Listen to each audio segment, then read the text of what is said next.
भैनों मेरे वालों सलाम पहुँचे। मैं कहना वा कि पंजाबी जुबान तो अपनी साड़ी जुबान तो मैनू बड़ा फखर है। ये बड़ी पक्की तो पीढ़ी जुबान है जी कई सदियों तो इस इलाके बोली जा रही है।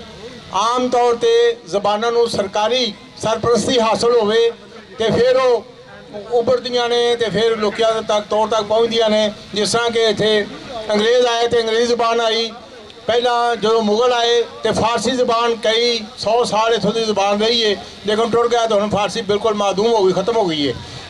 पंजाबी नूं कदे भी सरकारी सरपरस्ती हासिल नहीं रही, ये बावजूद सदियों तो बोली जा रही है। और सियाने लोग कहते हैं कि जो इत्थे आर्य आए तो संस्कृत तो वक् होने वाली पहली जुबान जी पंजाबी है। इस तरह पंजाबी हुण तक तो जिंदा वे, बोलते हैं लोग, लिखते भी ने।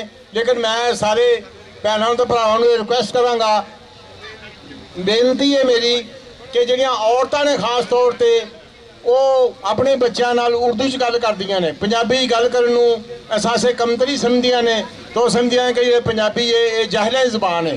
कई जाहिल लोग इस तरह कह सकते हैं जुबान का आना कोई लियाकत या जाहलीयत की गल नहीं है। किसी को अंग्रेज़ी नहीं आती तो जाहिल तो नहीं है, उन्होंने होर जुबान आती है, या किसी को होर फारसी नहीं आती।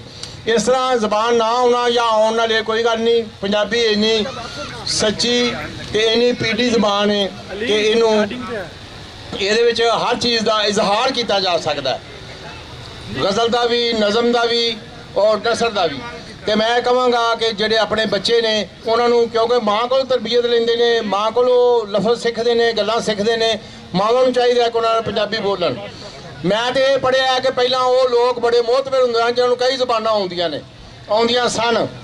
अब्दुल रहीम खाना के बारे में पढ़िया कि उन्होंने 5-7 जुबानां के अबूर हासिल सी। उन्होंने जी कृष्ण जी महाराज की किताब है भगवत गीता, वो संस्कृत चो फारसी तर्जमा किया। इस तरह उन्होंने मेरे को संस्कृत भी आती सी, फारसी भी आती सी, अरबी भी आती सी। तो हुण ये कहा जाता है कि जिन्होंने जहाँ जुबान सीखता वो गल ठीक नहीं है। जरा लहजे का तलक है ये भी बिल्कुल एवं मसरूई गल है। सब जुबानों में लहजे ने। जो लोग इंग्लैंड गए ने, यूरोप गए ने, उन्होंने पता होगा कि इंग्लैंड की इंग्लिश होर तरह की है, तो स्कॉटलैंड की अंग्रेजी का होर लहजा है, तो आयरलैंड की अंग्रेजी का होर लहजा है।